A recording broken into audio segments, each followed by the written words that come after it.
প্রেমের সম্পর্ক থেকে হারুনুর রশিদ অপুকে ২০১৯ সালের ফেব্রুয়ারিতে বিয়ে করেছিলেন ছোট পর্দার জনপ্রিয় অভিনেত্রী শবনম ফারিয়া। তবে তাদের দাম্পত্য জীবন টিকেছিল মাত্র ১ বছর ৯ মাস। পরবর্তীতে তারা বিচ্ছেদের পথে হাঁটেন। প্রথম সংসার ভাঙার পর ২০২২ সালে ফারিয়ার দ্বিতীয় বিয়ের গুঞ্জন চাউর হয়। সে সময় বেশ কিছু গণমাধ্যমে তার গোপন বিয়ের খবর প্রচারিত হয়। শোনা যায় পারিবারিকভাবে বিয়ের আনুষ্ঠানিকতাও নাকি সম্পূর্ণ করেছিলেন তিনি। তবে ফারিয়া এ বিষয়ে কোনো মন্তব্য করেননি, বরং পুরো বিষয়টি নিয়ে নীরব ছিলেন।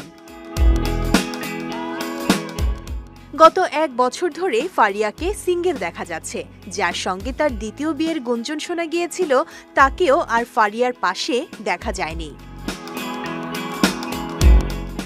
সম্প্রতি অভিনেত্রীর ঘনিষ্ঠ বান্ধবী এবং উপস্থাপক সারা ফিয়ারুজ জাইমার বিয়েতে উপস্থিত ছিলেন ফারিয়া।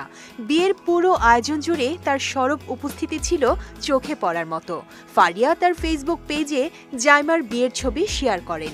এরপর ভক্তরা তাকে নিয়ে মজার প্রশ্ন করতে শুরু করেন।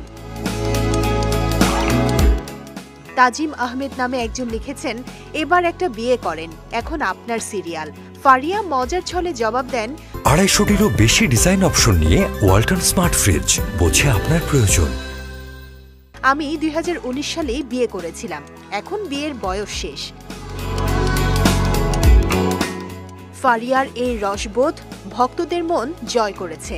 সামাজিক মাধ্যমে তার মন্তব্যের স্ক্রিনশট ঘুরে বেড়াচ্ছে, যা ভক্তদের মধ্যে ব্যাপক সাড়া ফেলেছে। শবনম ফারিয়ার খুনসুটি এবং সহজ সরল কথোপকথন তাকে ভক্তদের মাঝে আরও জনপ্রিয় করে তুলেছে। তার এই হাস্যরসপ্রিয় উত্তরগুলো সামাজিক যোগাযোগ মাধ্যমে বেশ প্রশংসিত হয়েছে।